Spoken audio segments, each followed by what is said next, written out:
Hola, buenas noches compañeros y maestro. Mi nombre es Alexis Reyes y este es mi proyecto final, el cual es el del proyecto de la unidad 3 de Latín 2. En este caso yo voy a hablar de la familia romana. Vamos a comenzar por mencionar las características de la familia.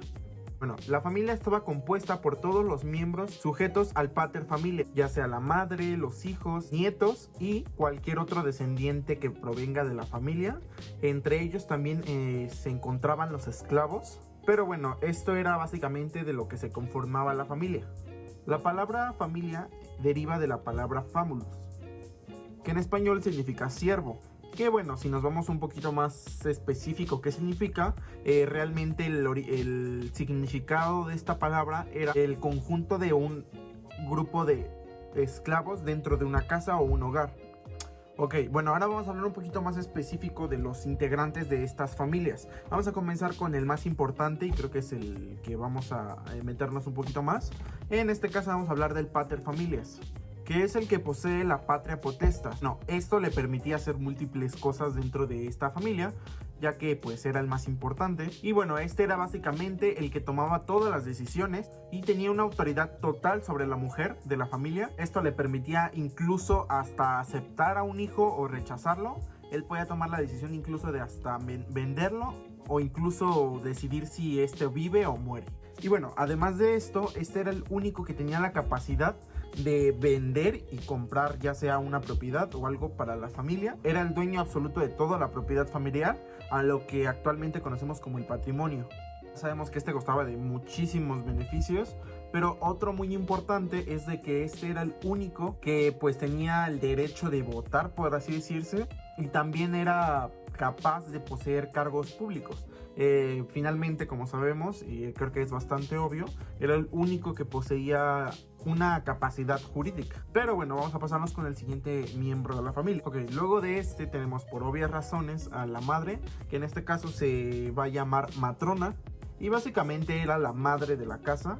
Se ocupaba prácticamente de los labores de la casa, los labores básicos que se mantuvieron durante muchísimo tiempo, como por ejemplo lavar la ropa, limpiar la casa, hacer la comida. Y bueno, estamos hablando del caso de las mujeres que eran de la sociedad baja o eran las mujeres pobres, porque en cuanto a la sociedad ya un poquito más elevada, estas mujeres también se les conocía como dominas, las cuales se encargaban básicamente de pues controlar únicamente a los esclavos, que ese era pues su único trabajo, ya que tenían quienes le hicieran todos los labores del hogar. Y volviendo a otro de las labores de la domina, también era de que cuando llegaban sus hijos o sus descendientes, ellas tenían la obligación de educarlos. Y bueno, por lo menos en las primeras etapas de su educación. Y bueno, en cuanto a autoridad, era la que le seguía del padre.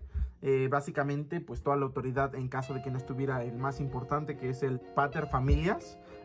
Si él no estaba, obviamente ella era la autoridad más alta en esos momentos. Y bueno, tenía también uno que otro de beneficio, ya que en el caso de la mayoría de veces de las que son más de la alta sociedad, tenían el beneficio de que pues prácticamente podrían salir de su casa en el momento que quisieran, sin ninguna prohibición, ya sea para salir de compras, visitar a amigas, asistir a algunos eventos públicos que se daban en Roma, en algunos templos. Pero bueno, esto es uno de los beneficios que tenían, pues tener su lugar en la familia.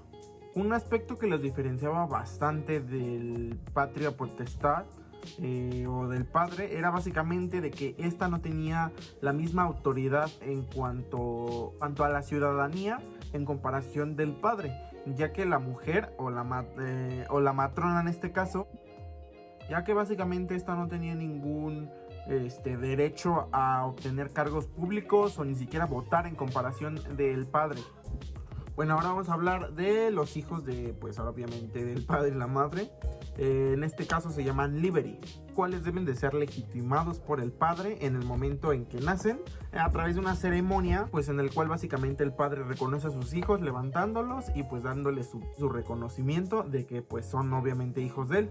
Y bueno, aquí una parte triste de esta historia trágico, y es de que en el caso de que el padre pues le dé la espalda a su hijo, pues básicamente es de que lo rechazó y no lo reconoce como su hijo. Estos eran pues expuestos a un lugar que se llamaba lucus, que básicamente era un basurero. Y pues era una fosa que se encontraba en el centro de pues la ciudad, en el cual los hijos que no eran reconocidos eran depositados ahí para que finalmente mueran. Y bueno, en el caso de que pues el hijo sea reconocido, que es lo mejor que le pudo haber pasado, pasa por una ceremonia a la cual se le denomina Eustratus. Y en esta ceremonia este bebé era pues purificado, eso se decía, ya que pues en el cuello se le colocaba un collar junto a un medallón, el cual tenía el objetivo de pues protegerlo del mal de ojo. Otro dato curioso era de que los hombres, los hijos varones, a partir de los 16 y 17 años, dejaban de portar una toga que se llamaba toga pratexta. Bueno, comenzaba a utilizar una toga que se denominaba toga viril a partir de los 16 y 17 años. Y posteriormente a esto se les daban una especie de beneficios o derechos que tenían ya como pues adultos, los cuales eran el praenomen, nomen y el cognomen, los cuales primero tenían los patricios y bueno, posteriormente los ciudadanos. Bueno, esto que mencioné anteriormente era básicamente cómo se le iba a llamar o qué terminología se le iba a dar a cada hijo, ya que era cada uno de los conceptos que mencioné anteriormente eran pues usados para diferentes cosas. Por ejemplo, el cognomen era un tipo de apodo que se les daba a algunas personas que tenían ciertas deficiencias, ya sea físicas o básicamente personas con enfermedades o deficiencias. Un ejemplo, los mudos, los tartamudos, pero bueno, esto dependía de ahora sí que cada cosa. Ok, ahora vamos a hablar de las niñas. Las niñas en esta época se supone que alcanzaban la mayoría de edad a los 14 años, un poco más pequeñas que los hombres, pero bueno, en este caso las niñas tenían como la tradición de pues dedicar sus muñecas. Era básicamente su única ocupación, más que ayudar a algunos labores de la casa, pero se decía que ellas dedicaban sus muñecas a la diosa Diana, que era básicamente la diosa de la infancia, mientras que cuando ya eran mayores de edad las dedicaban a Venus, ya que estaban en un tiempo de dedicarse a la preparación para el matrimonio, porque ya eran mayores de edad. Ok, bueno, en este caso, al igual que como mencioné hace un rato, estábamos hablando de las niñas de la baja sociedad. En el caso de las niñas de pues una sociedad un poco más alta, estas asistían a la escuela hasta los 12 años. En algunos casos sí lograban superar, ir un poquito más arriba, pero no eran muchos. De hecho eran muy raros los casos que se presentaban así, ya que después de pues terminar este nivel de estudios, ellas pues se casaban prácticamente o pues pasaban otras cosas, pero en la mayoría de los casos no se les permitía continuar con sus estudios después de los 12 años. Y bueno, las que lograban superar este nivel pues eran básicamente porque tenían ciertos apoyos particulares de alguien más que les ayudaba a continuar con eso. Y bueno, ellas no iban más que a la escuela media y nunca llegaban a la superior. A diferencia de los hombres, en cuanto a sus determinaciones o sus nombres, ellas nada más contaban con el nomen, los cuales pues tenían una variedad muy pues pequeña. Entre ellas estaba Julia, Cornelia, Octavia. Bueno, en el caso de que pues obviamente como no había muchos nombres, en el caso de que superaran este número de nombres que estaban preestablecidos, simplemente se les determinaba como la primera, la segunda, o la mayor, la menor, la intermedio. En este caso pues así se manejaba en esa época. Pero bueno, en esta época era muy común de que el pater familia era lo más importante. Y ocurría de que en algunos casos las familias no llegaban a tener hijos varones. ¿Qué sucedía en estos casos? Había dos opciones, básicamente eran adopciones. El primero se determinaba como adoptio, el cual era básicamente la adopción de un varón de otra familia, ya que algo muy importante en estas familias. Y luego tenemos el adrogatio, en el cual pues era algo parecido, pero en este caso se podría decir que se adoptaba el padre para que se hiciera responsable del cargo del padre y de toda la familia que había adoptado, por así decirse. Bueno, finalmente, como último miembro y el menos importante de toda la familia, bueno, no menos importante, más bien considerado como el más bajo de toda la familia, eran los esclavos. En este caso los conocemos como servit et ancillae. Los esclavos eran personas que estaban privadas de su libertad. Lamentablemente eran explotados con fuerza de trabajo. Y bueno, a esto se les podía pues comprar como si fueran mercancía y era muy fácil de tratarlos, ya que en esa época pues así funcionaban las familias y pues tú podías comprar tu esclavo básicamente.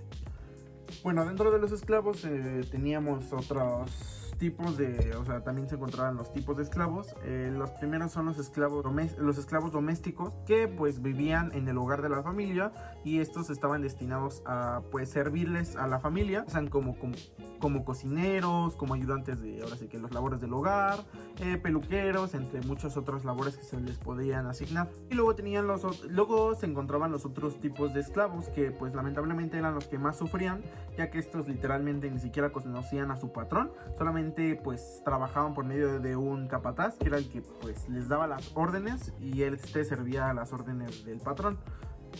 Y bueno, estos básicamente tenían el trabajo más duro de todos los esclavos, ya que pues básicamente trabajaban sin ningún pago. Pero bueno, en este caso estamos hablando de la familia normal en Roma, y también tenemos la familia en cuanto a la sociedad religiosa.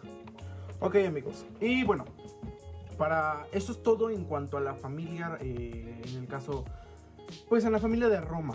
Estas son sus características principales y de cómo se integraba. Ok, compañeros, olvidé mencionar un punto también muy importante de la familia. En este caso vamos a hablar del matrimonio, iustae nuptae, lo cual es básicamente el matrimonio. Ok, pero bueno, esto es todo en cuanto a los conceptos más importantes de la familia romana. Ahora vamos a hablar un poco de pues algunas diferencias que se encuentran entre las familias actuales y las familias de Roma.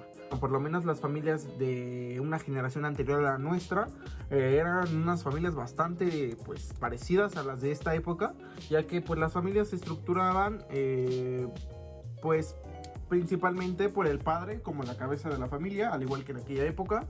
Luego la madre, la que se encargaba de los quehaceres de la casa, cuidar a los hijos, etcétera, etcétera. Y en cuanto a los hijos, igual su único papel era estudiar.